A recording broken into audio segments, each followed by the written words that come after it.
السلام عليكم ورحمة الله وبركاته. إن الحمد لله نحمده ونستعينه ونستغفره ونؤمن به ونتوكل عليه ونعوذ بالله من شرور أنفسنا ومن سيئات أعمالنا. من يهده الله فلا مضل له ومن يضلله فلا هادي له. ونشهد أن لا إله إلا الله وحده لا شريك له. ونشهد أن سيدنا وسندنا وحبيبنا وشفيعنا وطبيبنا وطبيب قلوبنا وأولانا ومولانا محمدا عبده ورسوله الذي أرسله بالحق إلى الخلق بشيرا ونذيرا وداعيا إلى الله بإذنه وسراجا وقمرا منيرا. أما بعد فأعوذ بالله من الشيطان الرجيم. بسم الله الرحمن الرحيم. اليوم أكملت لكم دينكم وأتممت عليكم نعمتي ورضيت لكم الإسلام دينا. وقال صاحب القرآن صلى الله عليه وسلم: من تشبه بقوم فهو منهم، أو كما قال عليه الصلاة والسلام. صدق الله مولانا العظيم وصدق رسوله النبي الأمي الكريم، ونحن على ذلك لمن الشاهدين والشاكرين والذاكرين، والحمد لله رب العالمين. اللهم صل على سيدنا مولانا محمد وعلى آله وأصحابه وبارك وسلم. اللهم صل على محمد النبي الأمي وعلى آله وسلم تسليما. يا رب صل وسلم دائما أبدا على حبيبك خير الخلق كلهم. معزز محترم অধ্যকার সিলেট মোগলা বাজার সিরাতুন নবী সাল্লাল্লাহু আলাইহি ওয়াসাল্লাম বাস্তবায়ন কমিটির উদ্যোগে আয়োজিত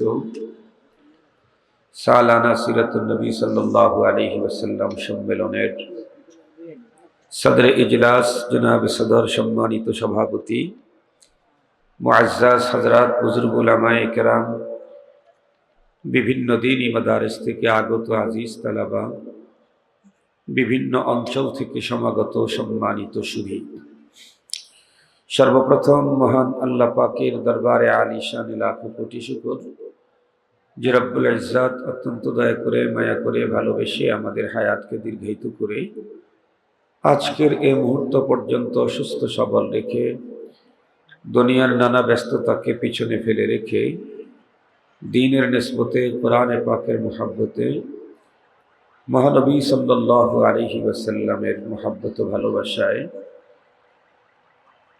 দ্বীনি আয়োজনে আহলুল্লাহদের মজলিসে আমাদেরকে উপস্থিতির সুযোগ দিলেন। সে মহান সত্তার দরবারে আমরা প্রত্যেকেই শুকরগুজার হচ্ছি। জবান খুলে ভক্তি সহকারে মোহাব্বত নিয়ে দিল থেকে আবেগের সাথে উচ্চ কণ্ঠে সমস্বরে সকলেই পড়ে নেই আলহামদুলিল্লাহ। সম্মানিত উপস্থিতি, আপনারা সম্ভবত দিন থেকেই হযরত উলামায়ে কেরামদের জবানে গুরুত্বপূর্ণ দ্বীনি দিক নির্দেশনামূলক আলোচনা শুনছিলেন। আমার পরেও দেশের বরেণ্য হযরত উলামা মাশায়েখগণ তাশরীফ আনবেন, দ্বীনি আলোচনা করবেন। মাঝখানে আমি কোরআনুল কারীমের একখানা আয়াতে কারিমার অংশ বিশেষ তেলাওয়াত করেছি, আর নবী করিম সাল্লাল্লাহু আলাইহি ওয়াসাল্লামের জবানে মুবারকের আহাদিস মুবারকা থেকে সুপ্রসিদ্ধ ছোট্ট একখানা হাদিস পাঠ করেছি। মহান আল্লাহ পাক যদি আমাকে তৌফিক দেন, তার দয়া যদি শামিলে হাল হয়, তাহলে তেলাওয়াতকৃত আয়াতকে সামনে নিয়েই গুরুত্বপূর্ণ দুটি কথা আপনাদের খেদমতে পেশ করব। আপনারা দোয়া করেন যাতে করে মহান স্রষ্টা আমাকে তথ্য সমৃদ্ধ ইখলাসপূর্ণ এই সময়ে মুসলমানদের প্রয়োজনে অতীব আহাম দ্বীনি আলোচনার তৌফিক দান করেন। মুহতারাম হাজরিন, কোরআনে পাকের যে অংশটুকুন আমি তেলাওয়াত করেছি, এটি মহান রবের পক্ষ থেকে মহান একটা ঘোষণা দেওয়া হয়েছে। আমরা এমনিতে জানি ঘোষক যত বড় হয় তার ঘোষণা তত বড় হয়। ছোটর ঘোষণা ছোট, বড়র ঘোষণা বড়। সহজে বুঝবার জন্য একটা মিসাল দিলে সকলের বোধগম্য হবে, বুঝতে সহজ হবে। ধরে নেন আপনাদের এই অনুষ্ঠান অথবা এখানে কোনো প্রতিষ্ঠান যদি থাকতো, সেই প্রতিষ্ঠানের অনুষ্ঠানে এদেশের নরমাল চেয়ার থেকে শুরু করে সর্বোচ্চ চেয়ারের প্রত্যেকটি মানুষকে যদি দাওয়াত করা হতো, যেমন বোর্ড মেম্বার থেকে শুরু করে, চেয়ারম্যান থেকে শুরু করে, কাউন্সিলর থেকে শুরু করে, মেয়র থেকে শুরু করে, উপজেলা চেয়ারম্যান থেকে শুরু করে, এমপি থেকে শুরু করে, প্রতিমন্ত্রী থেকে শুরু করে, মন্ত্রী থেকে শুরু করে, স্বরাষ্ট্রমন্ত্রী এবং প্রাইম মিনিস্টার, প্রধানমন্ত্রী, সবাইকে মাহফিলে দাওয়াত করা দিতে হয়। ধরেন প্রত্যেকেই তারা আসছেন প্রোগ্রামে, উপস্থিতি এবং প্রতিষ্ঠানের সৌন্দর্য দেখে তারা অনেকটাই আবেগ আপ্লুত হয়েছে। প্রত্যেকেই স্টেজে এসে প্রতিষ্ঠানের জন্য সহযোগিতার ঘোষণা দিচ্ছে। কিন্তু বলেন তো দেখি, এ সবগুলি লোকের ঘোষণা কি সমপরিমাণ হবে? কখনোই না। একজন ওয়ার্ড মেম্বারের ঘোষণা আসবে 2,000 থেকে 5,000 টাকা, কথার কথা বলছি। তো একজন চেয়ারম্যানের ঘোষণা আসবে মিনিমাম 10,000 টাকা। মেম্বার যদি 5,000 টাকার ঘোষণা দেয়, চেয়ারম্যান কি 5,000 টাকার ঘোষণা দিতে পারবে? সম্ভব না। চেয়ারম্যান যদি 10,000 টাকার ঘোষণা দেয়, তাহলে সেই ক্ষেত্রে একজন কাউন্সিলর আরো একটু বেশি দিবে। কাউন্সিলর যদি 15,000 টাকার ঘোষণা দেয়, তাহলে অবশ্যই যিনি মেয়র, ওনাকে আরো একটু বেশি ঘোষণা দিতে হবে। মেয়র যদি দেয় 20,000 টাকার ঘোষণা, তাহলে উপজেলা চেয়ারম্যানের ঘোষণাটা হবে আরো একটু বেশি, 25,000 টাকা। আর যদি উপজেলা চেয়ারম্যান 25,000 টাকার ঘোষণা দেয়, এরপরে যখন এমপি মহোদয় আসবে, উনি কি 25,000 টাকার ঘোষণা দিতে পারবেন?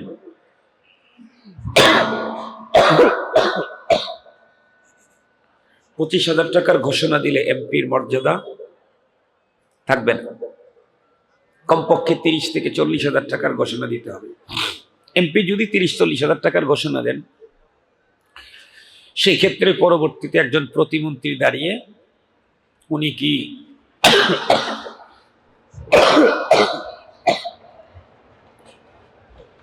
এর চাইতে কম ঘোষণা দিতে পারবেন? একজন এমপির চাইতে কম ঘোষণা দিতে পারবেন না, ওনার ঘোষণাটা আরো একটু বেশি হবে। একজন প্রতিমন্ত্রী যদি 50,000 টাকার ঘোষণা দেন, পরবর্তীতে একজন পূর্ণমন্ত্রী ঘোষণা দেওয়ার জন্য দাঁড়ালে উনি কি এর চাইতে কম ঘোষণা দিতে পারবেন? সম্ভব না। ওনার পদ পদবি হিসাবে তার ঘোষণাটা একটু বড়ই হবে। ধরেন 1 লাখ টাকা, 1 লাখ টাকার ঘোষণা যদি একজন পূর্ণমন্ত্রী দেন, পরবর্তীতে স্বরাষ্ট্রমন্ত্রী যদি আসেন, তাহলে তার ঘোষণাটা মিনিমাম 4-5 লাখ টাকার হতে হবে, মানে ওনাদের চেয়ে বড় হতে হবে। এরপরে প্রাইম মিনিস্টার যখন দাঁড়াবেন, বলেন তো দেখি উনি কি মেম্বারের মতো 5,000 টাকার ঘোষণা দিতে পারবেন? আওয়াজ করেন না কেন? আমার না হয় অসুস্থতা, আপনারাও কি অসুস্থ? আপনারা তো সুস্থ, আল্লাহ সবাইকে সুস্থতা দান করুন। তো বলতেছিলাম, ব্যক্তি যত ঘোষক যত বড় হয়, তার ঘোষণা তত বড় হয়। এই পৃথিবীতে বড়র যত সিরিয়া আছে, এই রকমের সব বড়দেরকে একত্রিত করলে কি আমার আল্লাহ সমান হবে? কখনোই না। আল্লাহ পাকের কোরআনে আল্লাহ তাআলা চ্যালেঞ্জ করে বলেন, ওয়ালাম ইয়াকুল্লাহু কুফুয়ান আহাদ। তামাম ওয়ার্ল্ডে আল্লাহ পাকের সমকক্ষ তুমি ওয়ান পিস খুঁজেও বের করতে পারবে না। ওয়ান পিস তামাম দুনিয়ায় পাবা না। কেমনে হবে? কারণ উনি হলেন স্রষ্টা, আর সবই হলো সৃষ্টি।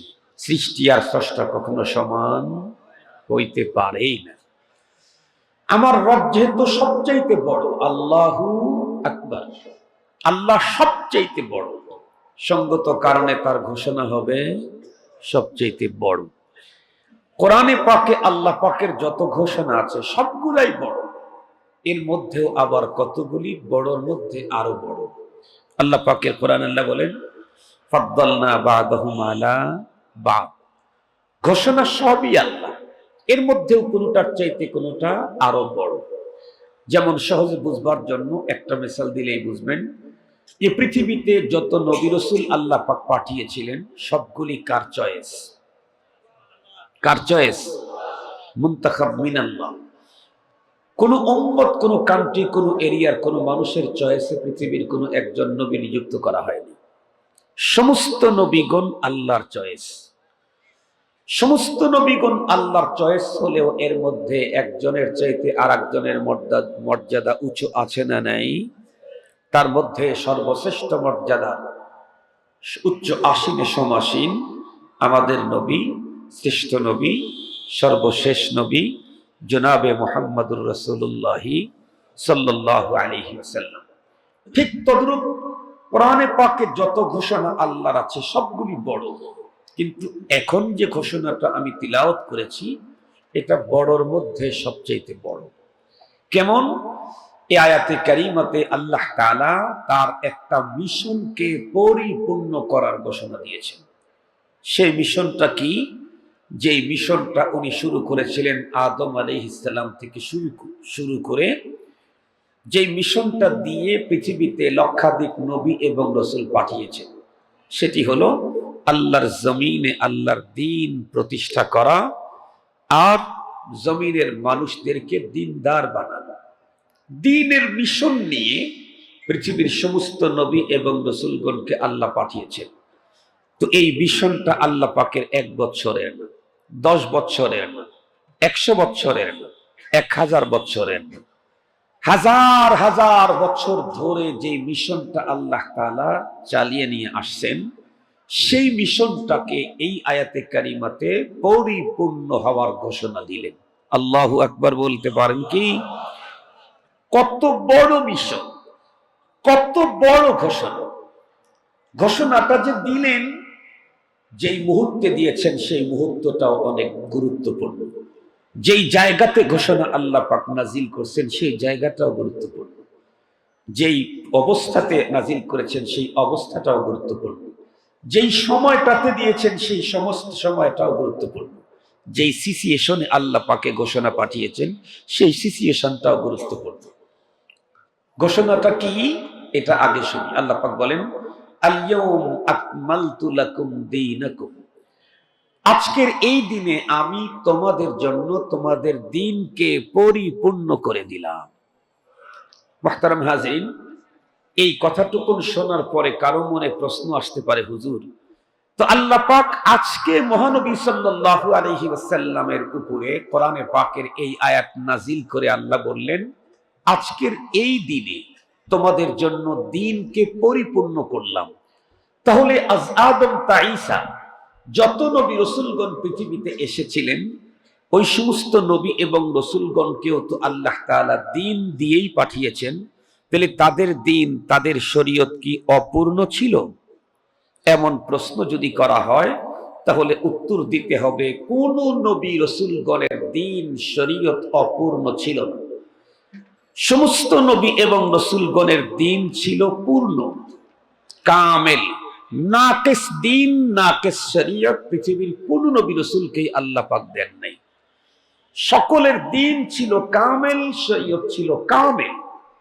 কিন্তু আমাদের পয়গম্বরকে যে দিন আর শরীয়ত দেওয়া হয়েছে এটা হচ্ছে আকমাল। সমস্ত দিন আর শরীয়ত গুলি ছিল নবীদেরকে দেওয়া পূর্ণ, আর আমাদেরকে যেটা দেওয়া হয়েছে এটা হলো পরিপূর্ণ। খুব ভালো করে বুঝবেন, পূর্ণতার পরে পূর্ণতার একটা অপশন থাকে, সেটি হলো পরিপূর্ণ। পরিপূর্ণতার পরে পূর্ণতার আর কোনো অপশনই থাকে না।